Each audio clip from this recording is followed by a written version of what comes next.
Just how excited are you for the season about to be here next week?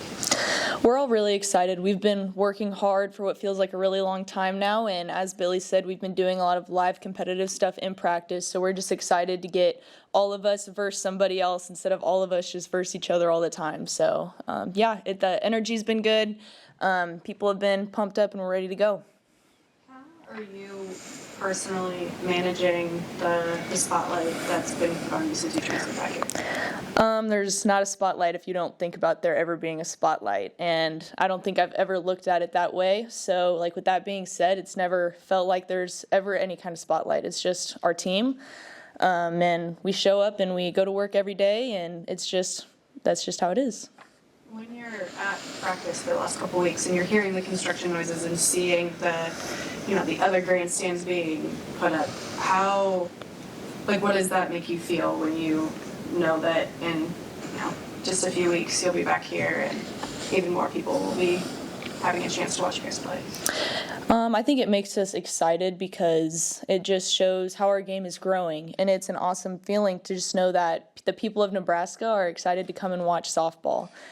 So I think we're all just thankful to be a part of this time where our sport is growing so much, and we're all working really hard to try to make it a fun show to watch. So we're going to be really excited when we get to come and play here in March.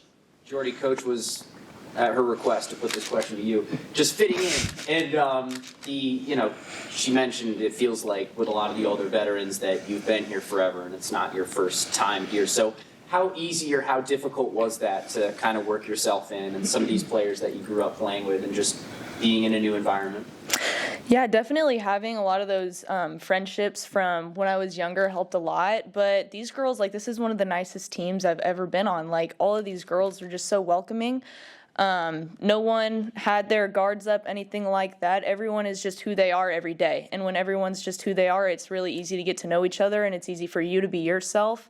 So there's just a lot of trust within this team, and there has been since day one, so that's made it really easy. Jordy, I know you don't like to refer to it as the spotlight, but candidly speaking, how much more so on campus are you recognized maybe than in Norman? Oh, never. I'm not on campus a lot, so no, I'm just kidding. I go to the training table, go to classes, just another student, and it's awesome, so it's cool. What do you think about the potential that this year's team has in terms of your goals, making it all the way to the postseason? Wait, sorry, can you say that again? Yeah, what do you think about the potential that this team has in terms of making it all the way to the postseason? We have all the tools, and that's so exciting. And our goal is to be the last team standing. And so I think Coach touched on it very well. It's easy to look at the end goal, and everybody knows what that end goal is, and that's why we play, because we want to compete, we want to win. But we're taking it one day at a time, really. We know we have all the tools, but in order for that to happen, we have to be ourselves every day, and we can't buy into anything past what we're doing in the present moment, whether it be a practice. We can't even be looking towards tomorrow's practice. We got to be focused on our practice at hand today. So that's kind of how we're going to roll through season. It's going to be Thursday before it's Friday, and Friday before it's Saturday, and this first weekend before it's the next weekend. So I think when you look at it like that too, it simplifies everything. And the simpler, the better. Less is more. So it's good. Jordy, how do you look at the big picture just with your decision to ultimately come back here to now finally being 5 days away from putting on the Nebraska uniform and getting to play for real?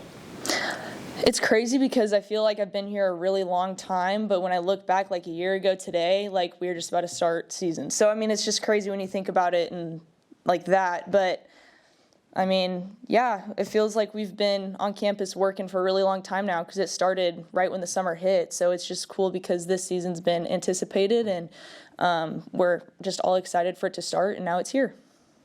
You've been on some successful teams the past few seasons. Just kind of, what are maybe the intangibles you're bringing from Oklahoma to see success in this year's team? Honestly, all the credit goes to our senior class and our super seniors, because Coach said a while back they were struggling with some things, but our senior class and our super seniors have really built the culture of this program from the ground up. So when people talk about the excitement around this team and everything, I give the credit to them and how they've worked and taken initiative over just the culture and wanting people to want to be here.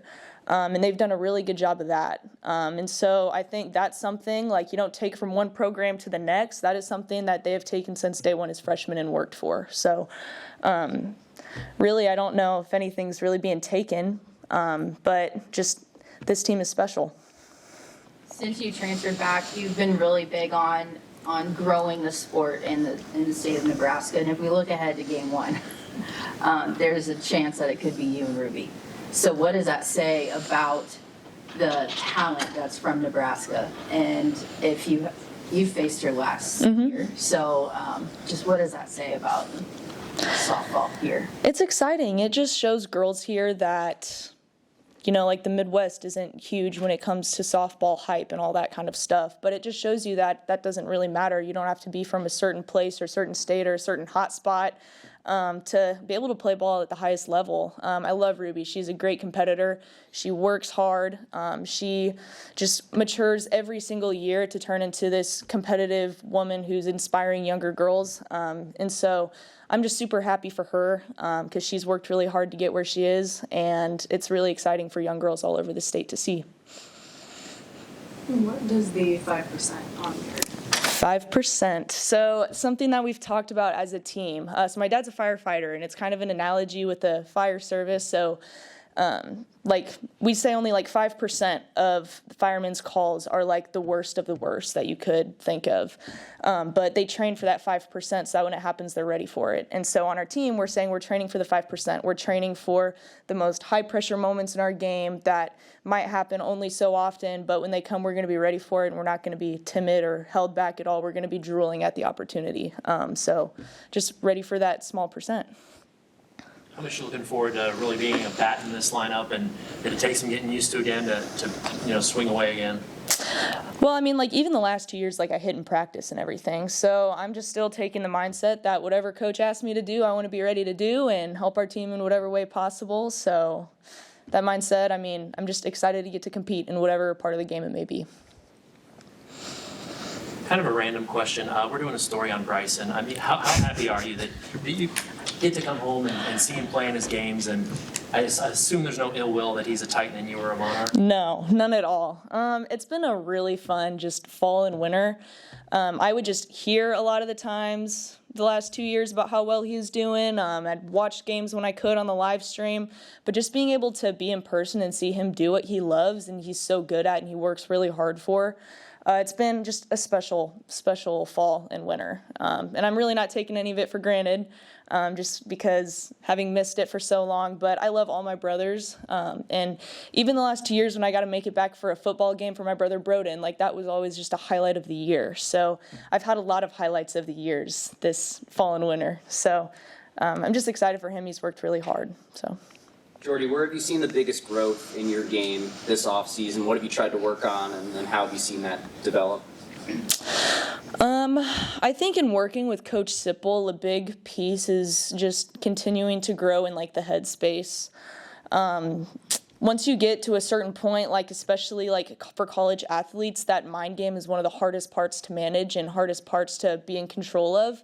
And if you're not in control of yourself mentally, you're not going to be able to have any control over your performance. So the mind is weird, and it's hard to manage at times, and it's hard to understand, but just continuing to work on how to grow in that part of the game has been huge. And Coach Sipple has a ton of wisdom. She's very wise. She's played this game herself. She's dealt with all of the same things that we're dealing with, especially as pitchers.